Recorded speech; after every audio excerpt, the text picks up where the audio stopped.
The men who live by the grace of God in 600 horsepower, the Ground Pounders, the Mod Squad, the North-South Shootout Modifieds. Watch them off turn number 4, and Josh Lyles sends them on their way.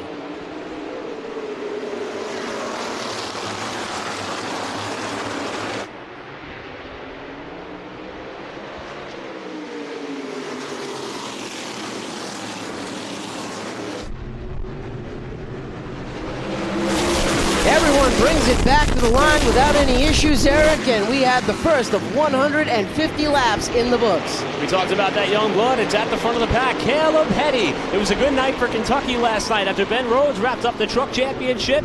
Caleb said he's got some motivation from that underneath him. The Shelbyville, Kentucky native leads the opening lap to the North-South Shootout. And there is Jimmy Blewett in that white number 76 trying to work the top line of the Speedway, taking spots away.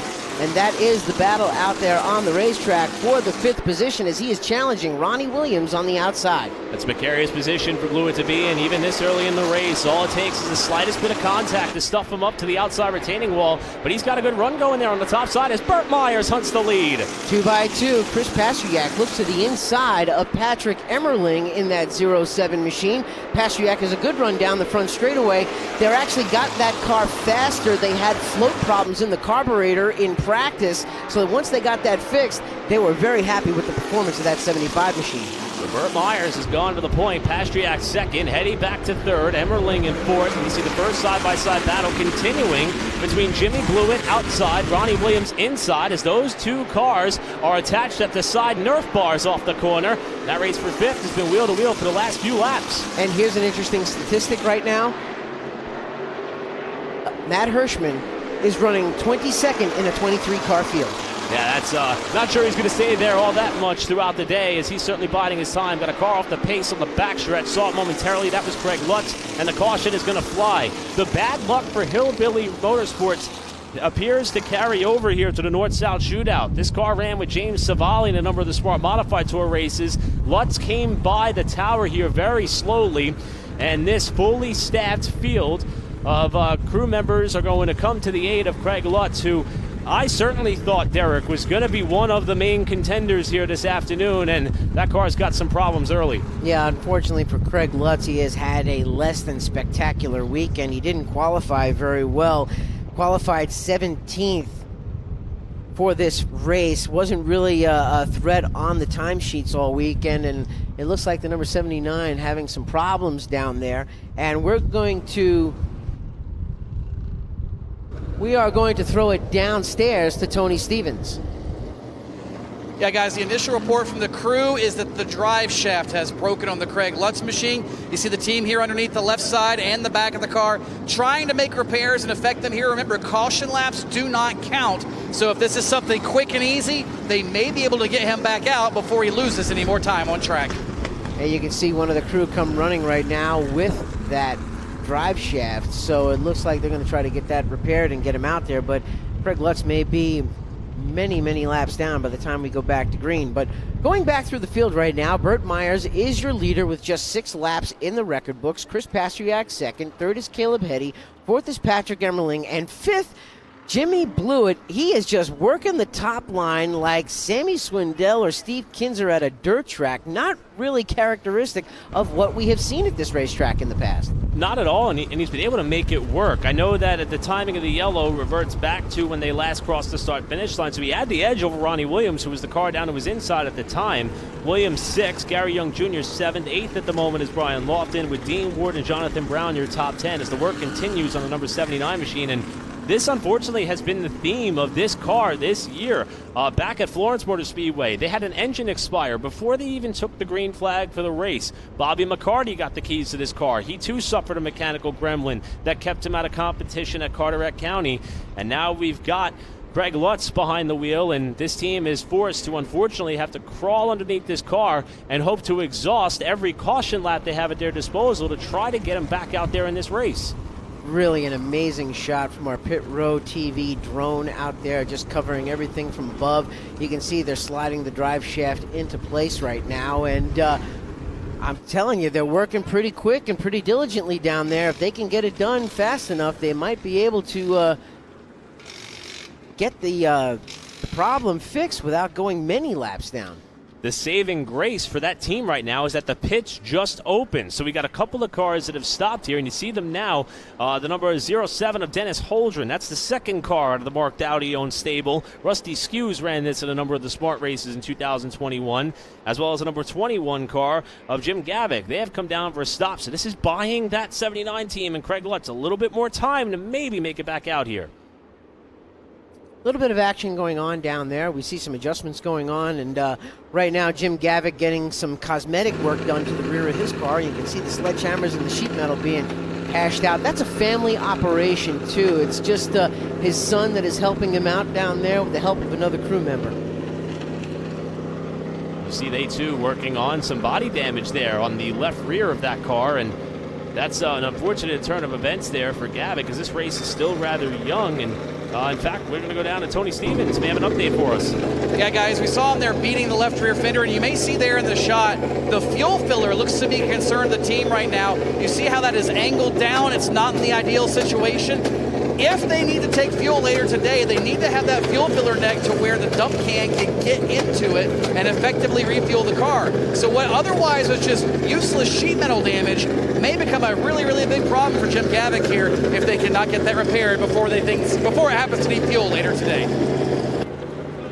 Thank you very much, Tony, and he's exactly right, because you can see that fuel filler aiming in the downward position, and when you're holding one of those big heavy dump cans, it's kind of tough to get the angle for everything going in. And we've got another problem down there with another car overheating, and that looks like Kyle Cisco. You can see it spitting up some of that purple water wetter from the overflow can. So it looks like right now the Toms River, New Jersey driver has got some issues, and you can see Neil Cantor from PSR Products grabbing 2 water bottles and pouring them into the engine right now. Yeah, obviously Cisco knew that car was overheating a little bit. He was so excited for this opportunity as they are at work. I love this drone shot. I can't get enough of it. What an amazing job by our team to be able to bring these images to you, and all the hard work that's going in and trying to cool down that power plant for Cisco, who was very hyped. This is, in fact, one of the newest cars out of the PSR stable. Chuck Hosfeld ran it, one of the Smart races earlier this year, and Cisco was beyond thrilled with the opportunity to be at the wheel of this car here today, and he, too, is hoping for an opportunity. Tony Stevens, you're down there trackside. Hey guys, you can see the moisture all over this race car of Kyle Cisco right now. The water bottles are everywhere. I can smell everything that has erupted all over this race car. The front grille looks completely clean. Everything looks fine and normal in that sense. So the question is now going to be, what, if anything, happened to that car to create this overheating problem? And that may be a longer-term problem for Kyle Cisco and company as they try to top off the water system of this car. Hopefully it's something very simple and they can have him down and away here in this caution. Well, we are watching water bottle after water bottle being poured in, and you can see Neil Cantor down there on the left-hand side pouring water on top of the radiator also to try to cool that car down to get it back up to operating temperature. And you can see by the silver valve covers on that car, it has the spec motor in it. And Kyle is someone who has done a lot in order to put himself in a position to be given an opportunity such as this. Been running wall modifieds at Wall Stadium. He mentioned earlier, as the choose cone is out for the first time, how to get himself in pretty good physical condition to be able to take up a task like this. He's gotten himself in great shape, and we're going to see if he'll be able to make that back out there as the field begins to elect what line they want to restart in here as we are getting set to wrap up the first caution of the afternoon. And for those who are unfamiliar with the choose cone, that's what they do. They put the cone out there on the track, and they allow the drivers, if they want to pick the inside line or the outside line on the restart. We have seen in many cases in the past, drivers have been able to just skip their way up to the front of the field by just being able to use that choose cone to get some outside or inside lanes and be able to make some more passes. So here we are, we're getting ready to go back to the restart. 1 lap to go. 144 laps in the books, and Burt Myers, your defending Smart Modified champion, leads the way. Good news for Kyle Cisco. He's going to rejoin the race. Bad news for Craig Lutz. That car is still up on the jack stands. The field is a half a lap away from the upcoming restart. Still a long way to go. We've seen that top line work a little bit so far here with the Tommy Baldwin Racing cars. Let's see what Caleb Petty could do outside of our 2021 Smart Modified champion, Burt Myers. They get set to lead us back down for the restart. Pace car pulls off to the inside. You're looking at Josh Lyles as he throws the green flag and lets this field go one more time, and we are back underway. Great battle, 2x2, about 5 to 6 rows deep, and there's Hetty up on the outside, getting the advantage and moving into that runner-up spot, Eric. Yeah, they got a good run off of turn 4, able to slot up and cement that second position. Now it's Patrick Emmerling trying to lead the outside train here. After finishing runner-up in the Wheel of Modified Tour points, contact behind them, as it looks like Jonathan Keeman. No, that's Gary Putnam who got knocked aside. They're able to keep it straight and come back to the line here with Ronnie Williams getting around Emmerling. We're seeing more and more drivers trying that top lane of the track. Oh, Brian Lofton gets tagged from behind and gets sideways, but he's able to hold on to the spot. And he is to the inside of Jonathan Brown as they continue to run 2x2, 2 rows deep. Jonathan Brown and Buddy Ellis have a good relationship, not only together, but here at Caraway Speedway. In fact, won one of the last Smart Modify races that was held here at this track, and they're trying to continue that streak as Ronnie Williams dives down low on Pastriak. Pastriak's going to leave the door open. That's the fight for third. Great battles going on right now within the top 5. Ronnie Williams did a fine job earlier this year at New Hampshire Motor Speedway, finishing 4th in that 4-wide finish. That was very thrilling to watch, but we are seeing them start to get into their pattern right now. We're seeing more of them filing into that single file line, but as soon as I say that, there goes Ronnie Williams diving to the bottom of Chris Pastriak in the 75. Ronnie Williams racing the car that is owned by Jamie and Cheryl Tomeno, the 1990 Wheel of Modified Tour champion. Ronnie's been given the keys to this race car a couple of times this season so far, trying to make the best of it here at the North-South Shootout, and that car appears to be one of the quickest ones early in this race, starting to pressure Caleb Hetty as we got a car off the pace. That's Jonathan Brown slowing in turn 2. Tough break for Jonathan Brown, that number 24 machine, the AmeriFast Supply R&W siding sponsored entry. The driver hailing from Winston-Salem, North Carolina. Jonathan Brown, he'll knock you down. And I had a chance to see Buddy Ellis earlier in the pit area. Turns out we don't live that far away from each other in Mooresville, North Carolina. And the last time Jonathan Brown was in competition to modify was 2 weeks ago at 8 Speedway. Had to borrow the wheels from Buddy Ellis and this team as he elected to bring out the team that he normally runs at Bowman Gray Stadium with. Was able to drive that car to victory lane. He and Buddy got to talking post-race. They put a deal together for, at the very least, this race, and for who knows how much more. This is not the result they were hoping for, though, as Brown's car remains stationary up on the top of the racetrack in 2. Jonathan Brown won here back on the 9/11 Memorial Weekend on September 11th here at Caraway. Other winners at Caraway this year include Gary Putnam in that number 77 car. Putnam currently runs 15th in the field. And there is the push truck catching up with Jonathan Brown and probably going to take him back to the pit area. Yeah, the question is now going to be, will there be enough time to get that car repaired? We saw a couple of machines already have a little bit of misfortune. Craig Lutz being the first. His car is yet to return to the racetrack. Kyle Sisko, however, did rejoin the field. He's back out there. We're hoping for the same fortune for Jonathan Brown. You know, Craig Lutz is yet to come out onto the racetrack, but if you really think about it, they haven't gone many laps, so he won't be that many laps down if they can get him out there soon. Because right now, as these caution laps keep going along, it's just going to help Craig Lutz because it gives the team more time to get some work completed on that number 79 machine.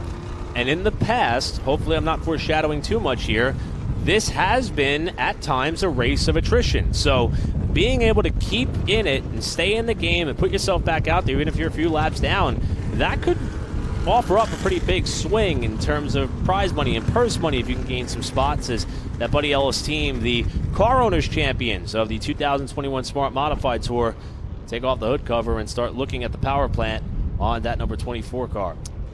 And from what the car owners were telling me, they had upwards of 3 different drivers in that car this year.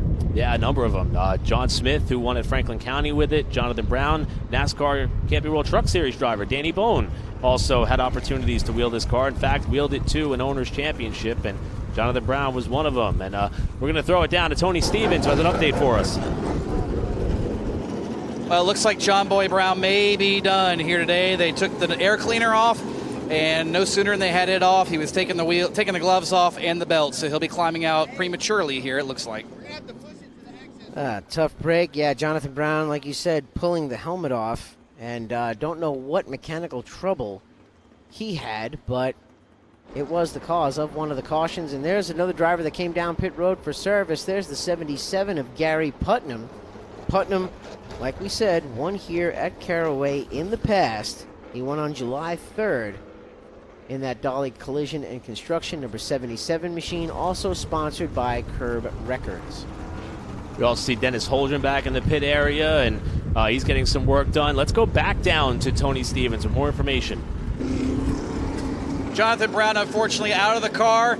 I didn't want to talk to you this early. You barely broke a sweat. What happened? Yeah, we just felt like we was just getting started there, getting in our rhythm, and they said the pulley come off front of the motor, the balancer come off, so took the oil pump belt and all the rest of the belts with it. So lost power steering, looked down, seen the oil light was on, I shut the engine off. Hopefully it didn't do any damage, but, you know, tough luck. We had a good car. We was really looking forward towards the end of this race. I know we could, you know, run the laps anybody could run, and this old car shined towards the end of the race, and I was hoping we'd be right there in the mix, top 3 or 4, and give them something for the win, but part of it, you know. Unfortunately, John Boy is going to be not at the end of this race. Jonathan Brown out here this afternoon early in the North-South Shootout. And that's a heartbreaker for Jonathan Brown coming into this race, knowing that they've won here in the past, knowing that they can come in and be so strong here. And unfortunately, their day is done. The choose cone has gone down onto the track, and Gary Putnam is back into the pit area, and it looks like he's going to be taking an air pressure adjustment on that left front tire. While we wait for the field to come up to this choose cone, should note here, Putnam's been in a little bit of a contact as Burt Myers elects the bottom. Jonathan Brown, winner here this season, also having some problems. So for Matt Hirschman, who elected to start at the back to try to grab that extra $2,000, there might be a little bit of a jinx developing here for drivers who have been to Caraway Speedway Victory Lane already in 2021. Let's hope that the bad luck doesn't find Putnam for the rest of this race, or Hirschman as well, as the field begins to double up here for the upcoming restart. Matt Hirschman slowly chipping his way, getting back to the front. Started 23rd. He's up to the 20th position right now, and if he continues at this rate, he'll be up near the front, near the race's end. Next time by, we are going to get the signal from Josh Lyles.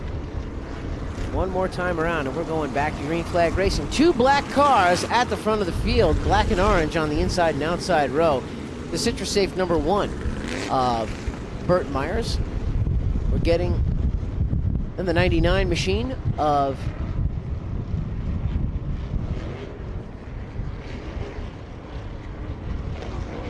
Ronnie Williams to the outside of Burt Myers for this restart. We're going to see what happens as we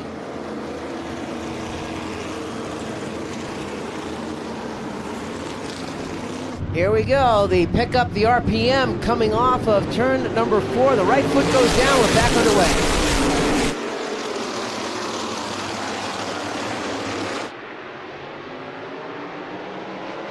Williams giving challenge on the outside. Going to try to make that outside lane work as he saw Jimmy Blewett using it. So gave it a shot, but it does not work for Williams as he continues to run in the second spot on the inside. Pastriak now trying to breathe a brave soul to make the top lane work. Gets around Caleb Petty, now crosses under to try to go inside of Ronnie Williams for second spot. Williams shuts the door before Pastriak can get there as we're single file across the front 5.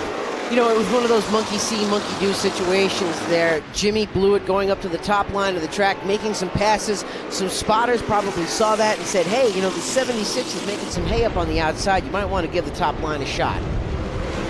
Starting to spread out just a little bit here across this front 3. Hard to say that spreading out is a separation of about 2 car lanes, but the race for the lead has been hot and heavy since the drop of the green flag here, as we had a car nudge the wall up at turn 2. That might have been Dean Ward in the 12, who could have white-walled the tires there on corner exit, losing a spot to Brian Lofton. Yeah, he's got Lapsevich right to the inside of him as well, and yes, Dean Ward did white-wall the right side of those tires as he breaks the car sideways coming off the corner, and Gary Young Jr. putting some pressure to Dean Ward as he tries to work underneath him for the spot.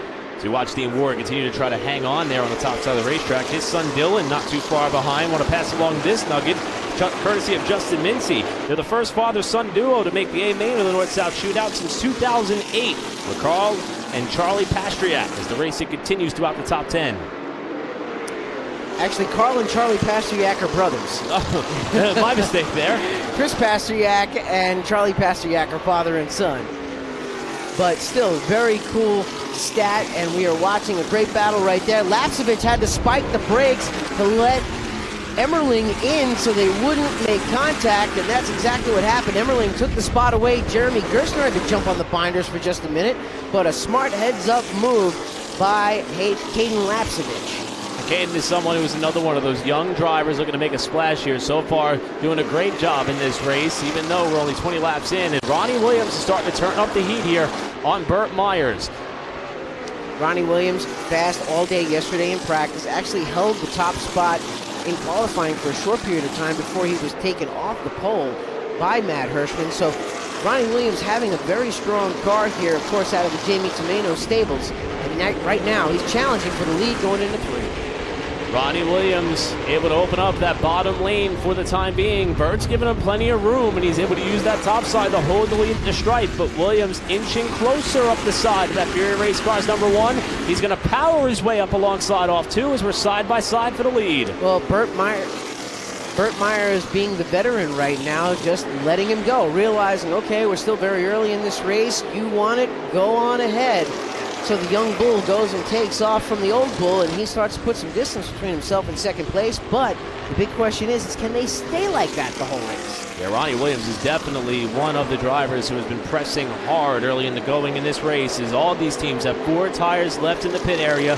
As we wind down this live look-in and preview of this running of the North-South Shootout here on pitroad.tv. For those of you watching along across our social media platforms, head on over to Pit Road TV, Speed Sport TV, or Caraway.